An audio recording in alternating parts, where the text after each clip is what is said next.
Eh bien, bonjour tout le monde, on se retrouve donc aujourd'hui pour la correction d'un exercice qui est tombé au bac en 2021.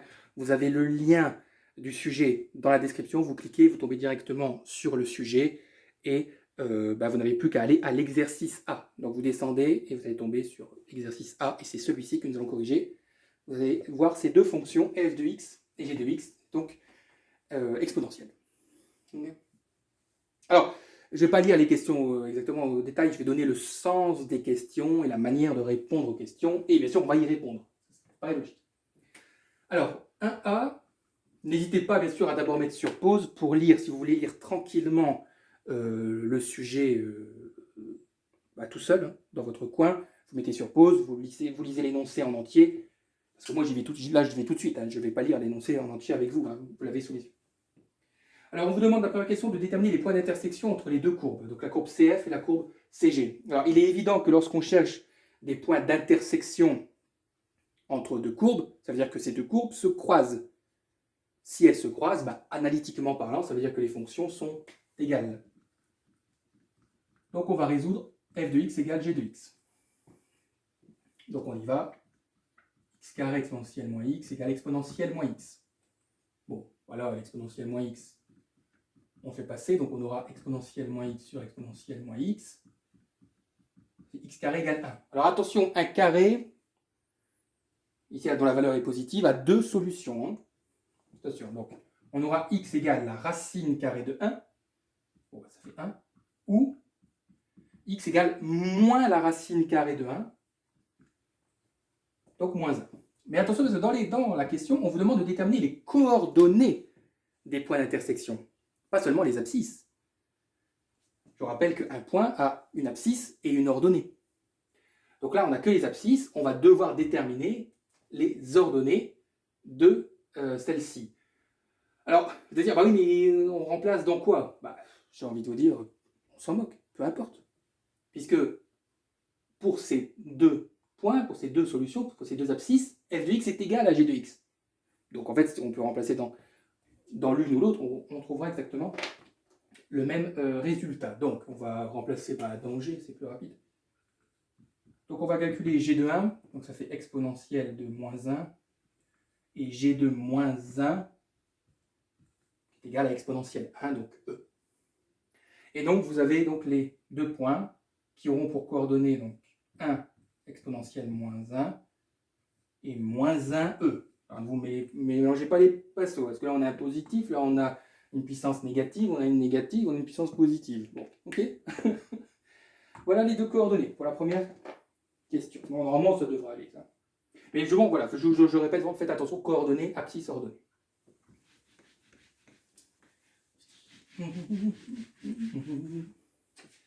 Alors ensuite, petit b. On vous demande de déterminer la position relative des deux courbes. Alors en gros, lorsqu'on vous demande de déterminer la position relative des deux courbes, bon ici, je fais un hop ici, en gros, on vous demande de savoir laquelle est au-dessus de l'autre. C'est ça qu'on vous demande. Bon, bien sûr, elles peuvent se couper, d'ailleurs elles se coupent, puisqu'on vient de démontrer qu'il y avait deux points d'intersection. Donc elles se coupent. Mais ce qu'on veut savoir, c'est en fait à quel moment f est au-dessus de g, g est au-dessus de f. Vous m'avez compris. Alors, regardez, prenez un exemple rapide. Imaginons que, là je prends un autre exemple, que f, ce soit celle-ci, et g, ce soit celle-ci. Celle-là. Bon, comment savoir, mathématiquement, arithmétiquement parlant, quand f est au-dessus de g? Il est évident que si f est au-dessus de g, ça veut dire que f de x est plus grand que g de x. Vous me le concédez, ça. F de x est plus grand que g de x. Mais si f de x est plus grand que g de x, supérieur à g de x, ça veut dire que f de x moins g de x, c'est positif. Je pense qu'on est d'accord avec ça. Et inversement, si f était en dessous de g, ça veut dire que f de x moins g de x serait négatif. Eh bien, allons-y. Amusons-nous à déterminer f de x moins g de x, et ensuite à étudier son signe. quand f de x moins g de x sera positif, ça voudra dire que f est au-dessus. Quand f de x moins g de x sera négatif, ça voudra dire que f est en dessous. Donc f de x moins g de x. Donc x carré exponentielle moins x moins x. On remarque qu'il y a un facteur commun, exponentielle moins x, donc on peut factoriser, donc exponentielle moins x facteur de x carré moins 1. Et là, nous pouvons étudier le signe des deux éléments, des deux expressions. Et ensuite, on va construire un tableau de signes. Là, on fait les choses dans les règles de l'art.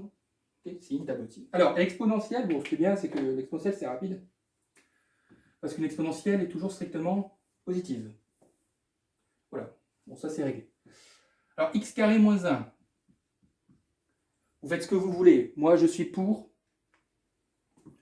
éventuellement, qu'on passe par la méthode du discriminant. Okay, comme ça, bah, ici, ça nous fait réviser le second degré. Parce que ça, c'est... Ici, donc, je l'égalise à 0, donc on va résoudre une équation du second degré. Mais il y aurait... Voilà, ici, je sais que les solutions, c'est moins 1 et 1, mais parce que on fait passer le 1 racine, mais c'est juste pour nous entraîner que je fais ça. Alors, delta B. Ah bah, B n'existe pas. Hein. J'ai du A et du C. Bah, ça veut dire que ça fait 0 au carré. Moins 4 à C, donc moins 4 fois 1 fois moins 1. Donc ça fait 4.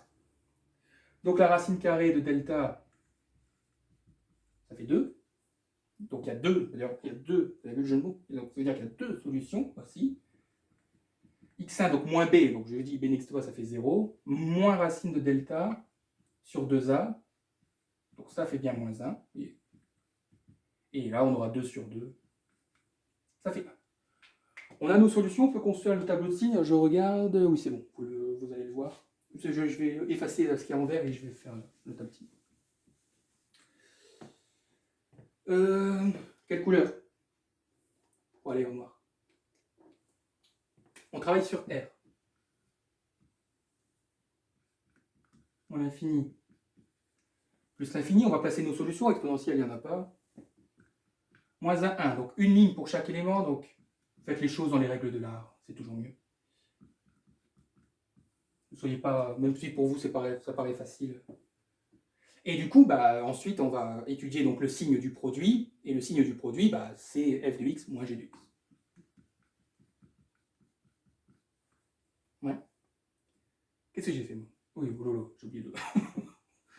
Tant pour moi. Alors, on sait que x carré moins 1 s'annule. Il est égal à 0 pour les deux valeurs. Donc, n'oubliez pas... Oh, vous ne perdez pas beaucoup de points. Hein. Il y en a d'ailleurs qui... Lors de la correction, parfois, certains sont indulgents et ils ne comptent pas le fait que vous ayez oublié. Hop, donc exponentielle est toujours positive. Et ici, donc attention, signe de A à l'extérieur des racines. Et signe de moins 1 à l'intérieur. Positif, négatif, positif. Conclusion, les amis? Conclusion? Eh bien oui. Donc ici, f de x moins g de x, positif. Donc f de x supérieur à g de x. Donc CF sera au-dessus de CG. Ici, pareil. Et ici, c'est l'inverse. CF sera en dessous de CG. Vous faites des belles phrases, hein, vous. Hein, vous faites ne faites pas ça. Hein. Ça, c'est bien sur votre feuille de brouillon. Mais sinon, vous m'écrivez sur moins l'infini moins 1, f de x moins g de x positif, donc f de x est supérieur à g de x, donc la courbe de la fonction f de x sera au-dessus de la courbe de la fonction g de x. Ok. Voilà, pour cette question, c'est tout. Alors, question 2. Alors, relisez-la, la question 2, pour bien comprendre ce qui se passe. En gros, on vous donne une fonction d de x. Donc, je vais écrire comme ça. Donc, on vous donne une autre fonction, d de x, et on vous dit donc c'est exponentielle moins x carré, exponentielle moins x. Bon, je ne sais pas si vous l'avez vu, mais c'est simplement g de x moins f de x, en fait. Hein. C'est ça, d de x. Et on vous dit donc que c'est en gros la distance entre un point M et un point N. Donc D, ici, ce qui est important de retenir, c'est que c'est une distance entre deux points. Et on vous demande donc, petit a, de montrer que la dérivée d'E' est égale à ce que vous voyez sur votre écran, si vous avez l'énoncé sous les yeux. Bon, donc on doit tout simplement dériver d de x et montrer que c'est égal à ce qu'on nous demande de montrer. Okay. Alors attention, dérivée exponentielle moins x, donc exponentielle u, je vais noter la formule. Donc la dérivée d'exponentielle u, c'est u' exponentielle u. Dérivée de moins x, moins 1. Donc j'écris juste le moins et je recopie l'exponentielle. Moins, alors attention, parce que là, donc j'hésite à mettre des crochets, mais parenthèse, ça suffira. Alors attention, parce qu'ici on a du u fois v. Hein. Donc on y va doucement, u fois v, u' fois v, plus u fois v'. Bah, la dérivée d'exponentielle moins x, on va dire que c'était ça, moins exponentielle moins x. Ouais. Bon, mettez sur pause encore une fois. Donc, du coup, on va simplifier. Alors attention, hein. Je vous vois venir. Attention, je vais tout doucement, ne vous inquiétez pas. Je ne vais même pas encore retirer les parenthèses, je vais régler le problème là, pour qu'on soit bien d'accord. Alors, on a x carré fois moins exponentielle moins x. On a donc un produit. Le moins qui est devant le e, je vais le transposer devant le x carré. En fait, c'est plus fois moins. Donc ça fait moins. Donc cette écriture-là peut se réécrire tout simplement moins x carré exponentielle moins x. Vous voyez, j'ai juste transposé le moins devant, c'est tout. C'est tout ce que j'ai fait. Du coup, on aura moins exponentielle moins x. Et là, attention, comme on a un moins devant une parenthèse, on change tous les signes de ce qui est à l'intérieur de la parenthèse. Ça, c'est positif. Donc ça fera moins 2x exponentielle moins x, moins par moins, plus x carré exponentielle moins x.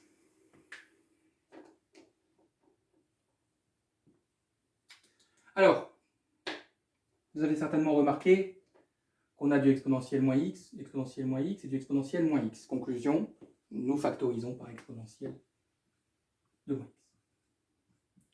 Alors, attendez. Vous pouvez factoriser par moins exponentielle de moins x. C'est vous qui voyez.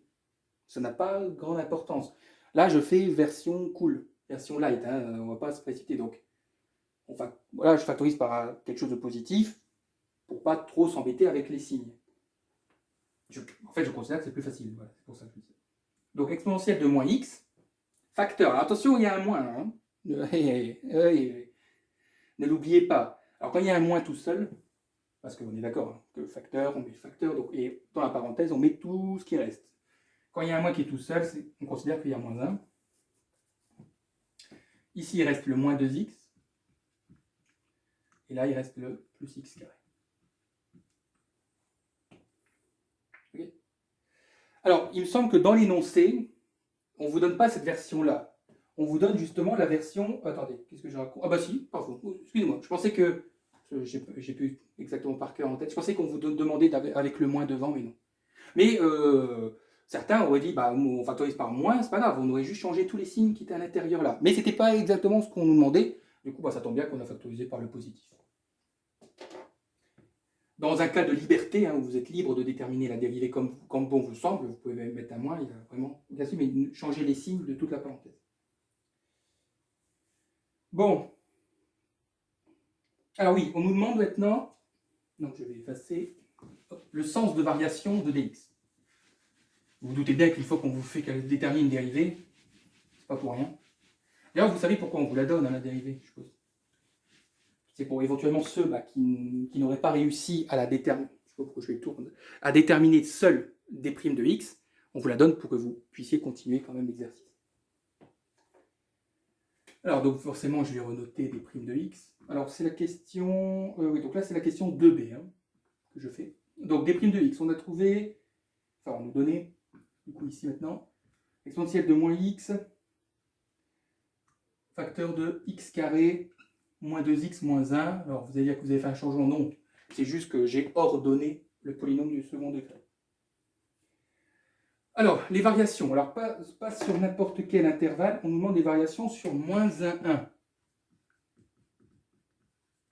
C'est quelque chose d'assez précis et d'assez petit. Alors, encore une fois, dans un souci de simplification, vous doutez bien que si on nous demande de déterminer les variations de d de x, ça veut dire qu'on va d'abord devoir déterminer le signe de la dérivée, donc construire le tableau de signe de la dérivée, et en déduire du coup le tableau de variation de la fonction d de x. Ce qui se fait en fait en même temps. Hein. On construit un gros tableau avec le signe et les variations. Et alors, certains, mais ceux qui sont bons en maths, faites-le, si vous en êtes capable, c'est qu'ils construisent tout le tableau que sur moins 1, 1. Et ils arrivent avec les signes. Moi, ce que je vous propose, c'est qu'on va construire un tableau sur moins l'infini plus l'infini, l'ensemble des réels. Et ensuite, il nous suffira que de prendre la partie de moins 1, 1. Okay. Vous allez voir. Bon, on a la dérivée, on doit étudier son signe. On a le produit de deux termes, d'une exponentielle et d'un polynôme du second degré. L'exponentielle ne nous pose aucun problème. Une exponentielle est toujours strictement positive. Et donc, on va devoir étudier le signe du polynôme. Oh, c'est un polynôme du second degré. Donc, on va d'abord résoudre l'équation x carré moins 2x moins 1 égale 0. Discriminant, donc on va avoir 4 plus 4, ce qui fait 8. Vous pouvez dire que ça fait 2 racines de 2, sans aucun souci. x1, donc moins b, donc ça fait... je vais vite là, parce qu'on est d'accord que... Sur 2a, donc sur 2. Et x2, ça fait 2 plus 2 racines de 2 sur 2. Alors ça simplifie alors vachement bien. Ça fait 1 moins racine de 2. Et 1 plus racine de 2. On est d'accord. Et là, donc, on va pouvoir construire notre gros tableau. Il y a quand même pas mal de choses à mettre. Alors, bon, c'est bon, hein, vous avez mis sur pause. Hein. Donc, 1 moins racine de 2, 1 plus racine de 2, on s'en souvient, on ne les oublie pas. Allez, gros tableau.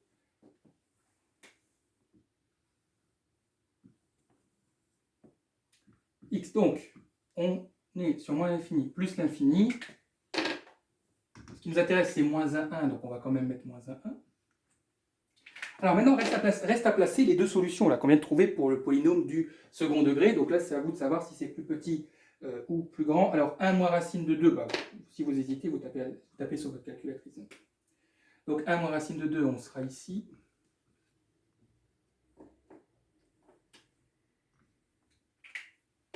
Et 1 plus, le 1 plus racine de 2, il est évident, puisqu'on ajoute quelque chose à 1.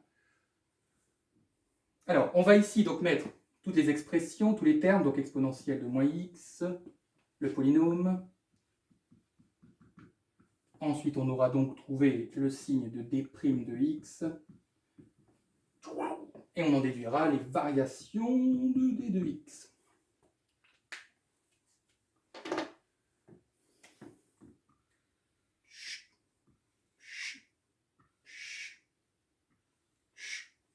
Le polynôme s'annule pour ces solutions.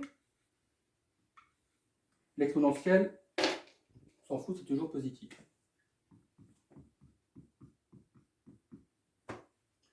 Facile, hein, quand c'est comme ça. Plus, plus, plus, plus. Alors, polynôme, signe de a à l'extérieur des racines, signe de moins a à l'intérieur. On combine, plus, plus, plus, plus, plus, plus, plus, moins, moins, plus, moins, moins, plus, plus, plus. Et là, on y va. Alors, attention, plus, plus, ne me faites pas deux traits comme ça. Hein. Plus, plus, c'est sur tout ça, c'est... Voilà, hein. Qu'on soit bien d'accord. Hein.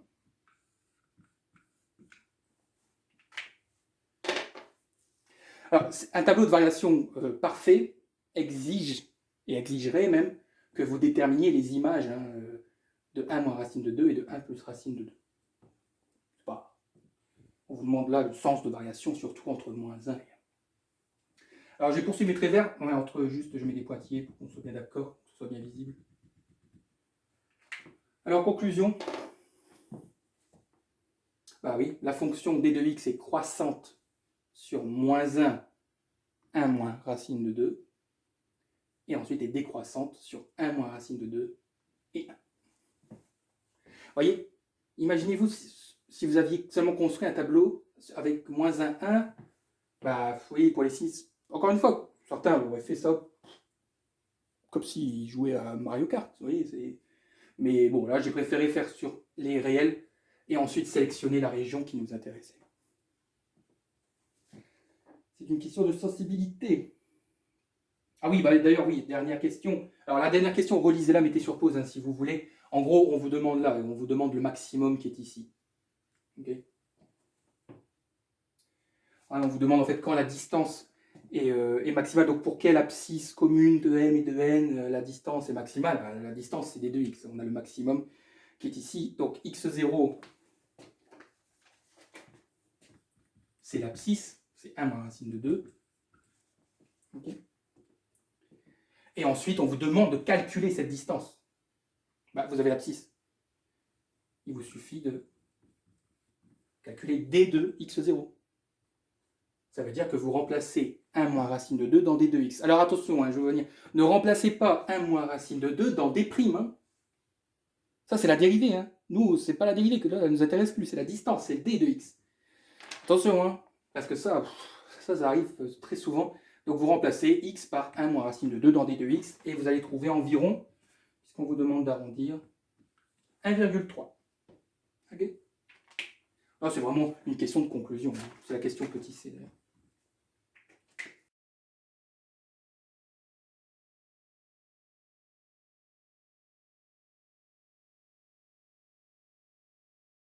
Alors, il reste une dernière question, la question donc 3.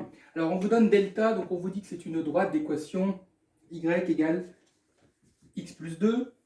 Ça, c'est la première information. On vous donne h de x. On vous dit que c'est dérivable sur r, etc. Donc, exponentielle moins x moins 2.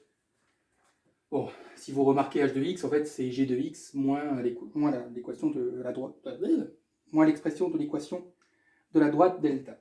Alors, on vous demande d'étudier le nombre de solutions de h de x égale 0.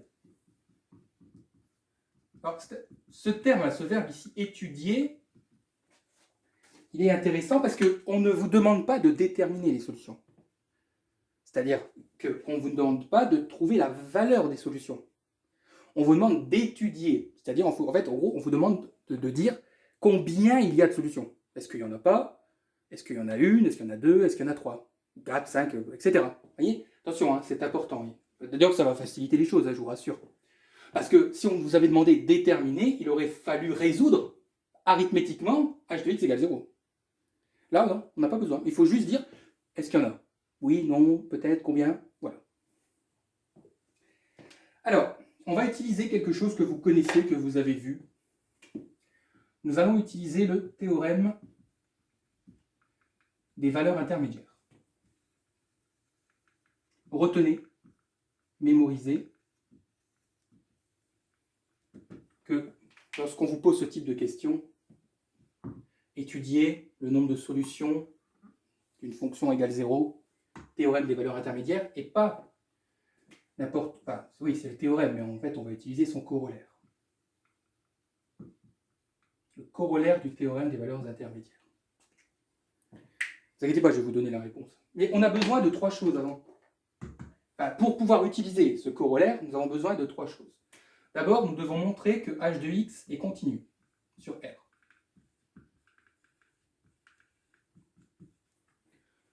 Bon, en terminale, on ne vous embête pas trop avec la démonstration. Dites simplement que h de x, là, ici, c'est la combinaison d'une fonction exponentielle qui est toujours continue et d'une expression affine qui est aussi continue. Et donc, h de x est continu. Croyez-moi, dites ça, ça suffit amplement. On va devoir déterminer le sens de variation de h de x.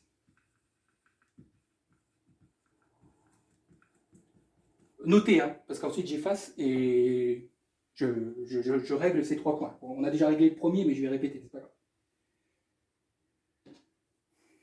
Et la troisième chose, c'est qu'on doit donner en fait une estimation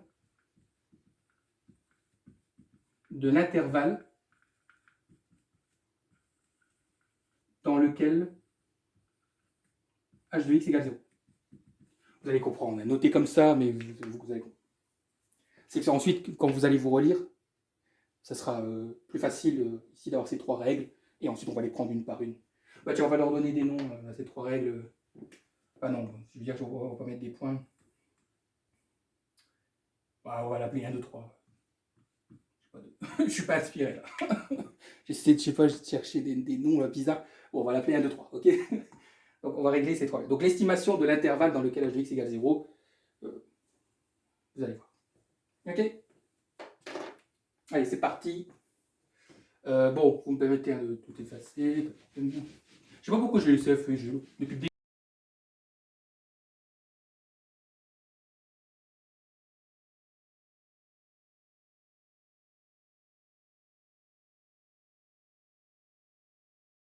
Du coup, bon, j'ai tout effacé, hein, donc il y a peut-être une petite coupure, c'est pas grave. Donc nous, ce qu'on veut, c'est d'étudier cette équation h de x égale 0. Je répète, hein, est-ce qu'il y a des solutions et combien? Alors, premier point, il faut que h de x soit continu. Donc, je répète que h de x est composé d'une fonction exponentielle.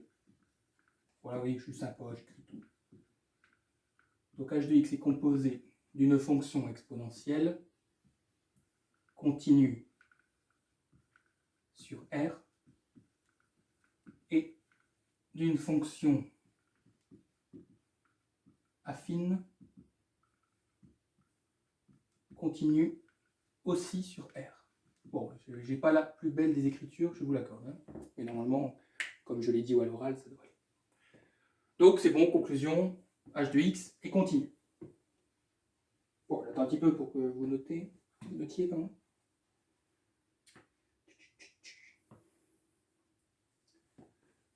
Donc je vous rappelle, hein, on cherche à utiliser le corollaire du théorème des valeurs intermédiaires.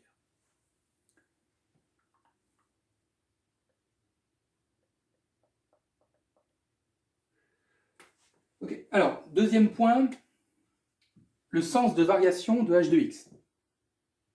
Ah, alors, je renote. Vous l'avez sous les yeux, vous. H de x, donc c'est exponentielle de moins x, moins 2. On veut le sens de variation, bah, déterminons la dérivée. Procédons comme on fait d'habitude. Donc, h' de x, c'est moins exponentielle moins x, moins 1. Alors, ça va être rapide. Ah oui. Bah, une exponentielle, c'est positif. C'est positive. Donc, moins quelque chose qui est toujours positif, bah, du coup, ce sera toujours négatif.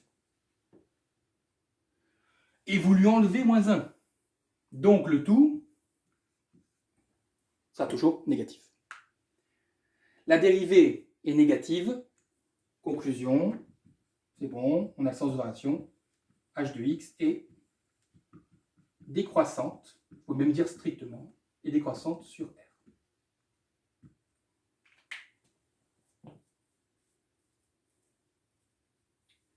Ok. Bon, vous voyez, les deux premiers points sont, je pense que pour tout le monde, ça a été. Je dis ça comme si c'était une évidence. Alors, c'est le dernier point. Alors, le dernier point, vous allez avoir beaucoup plus besoin de votre calculatrice que de moi. Je vous rassure.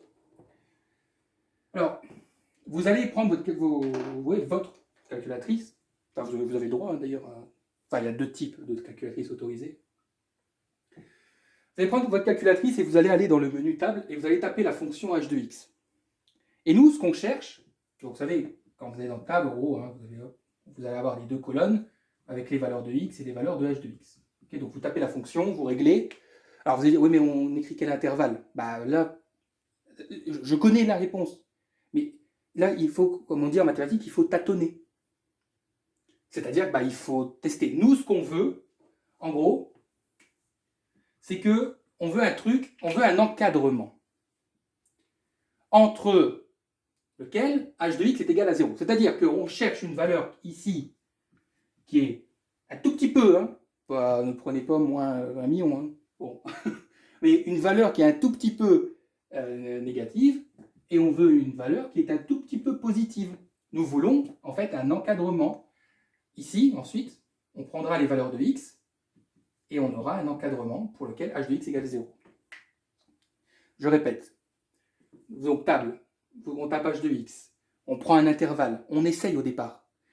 tout ce que vous voulez. En fait, ce qu'il faut faire, c'est que si vous devez de nouveau régler les paramètres, c'est à chaque fois les régler de telle sorte que vous vous approchez de plus en plus de deux valeurs ici de h de x autour desquelles il y aura 0. Parce que vous ne tomberez pas sur 0 pile. C'est ça que je vais vous expliquer. C'est pour ça qu'on veut un encadrement. Vous ne tomberez pas sur 0 pile. Vous ne connaissez pas la valeur pour laquelle h de x vaut 0. Donc vous ne pouvez pas tomber sur 0 pile. Par contre, vous pouvez tomber sur une petite valeur un tout petit peu négative, une petite valeur qui est un tout petit peu positive, et donc on pourra donner un encadrement de x.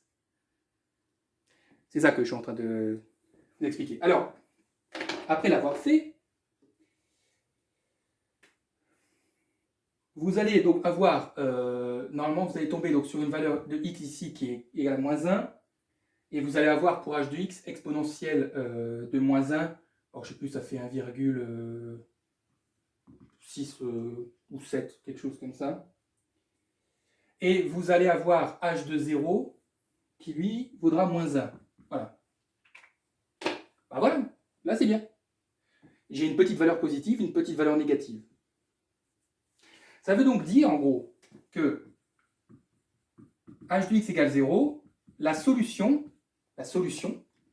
parce que cette équation a une solution, c'est x, la solution appartiendra à l'intervalle moins 1, 0. Bah, vous pouvez les exclure, parce qu'on sait qu'en moins 1 et en 0, ça ne fait pas 0. Donc c'est pour ça que j'exclus les bornes. Voilà, j'ai mon encadrement. Vous avez compris ou pas? Vous dites-le en commentaire si vous avez compris, je ferai une vidéo d'explication, mais je pense que voilà, c'est clair. Hein. Ça, c'est ce qui va s'afficher sur votre calculatrice. Et ensuite, vous prenez les valeurs de x qui correspondent à l'encadrement de 0, là. Et donc x appartiendra à moins 1, 0. Et là, on peut appliquer le corollaire du théorème des valeurs intermédiaires. Et je vais être gentil, je vais vous le dicter. Parce qu'en fait, que ce soit le théorème des valeurs ou son corollaire, pardon, pour ceux qui veulent noter, que ce soit le théorème ou son corollaire, c'est littéral, hein, ce qu'il faut écrire. Il n'y a pas de calcul à faire. Il suffit juste d'écrire une jolie phrase. Terminé, basta, l'exercice est fini. Okay, et je vais vous donner cette jolie phrase. Que d'ailleurs, que vos enseignants respectifs vous ont déjà donné. Hein. Bon, je laisse là et... Bon, du coup, je lis. Je vais lire plusieurs fois. Et après, je mettrai sur pause hein, s'il faut. Donc, une fois que vous avez montré tout ça, hein, donc là, dites que vous avez utilisé la calculatrice. Faites des jolies phrases. Voyez, après en utilisant la calculatrice, nous obtenons. Allez, on y va. h de x est continue et strictement décroissante. On sait que h de x est continue et strictement décroissante. Donc on sait que h de x est continue, ça c'est vrai, on l'a prouvé, et strictement décroissante, on l'a prouvé, virgule, et que, alors là je vais noter pour que, et que h de moins 1 positif, h de moins 1 c'est bien positif, donc je répète, on sait que h de x est continue et strictement décroissante, et que h de moins 1 positif, h de 0 négatif.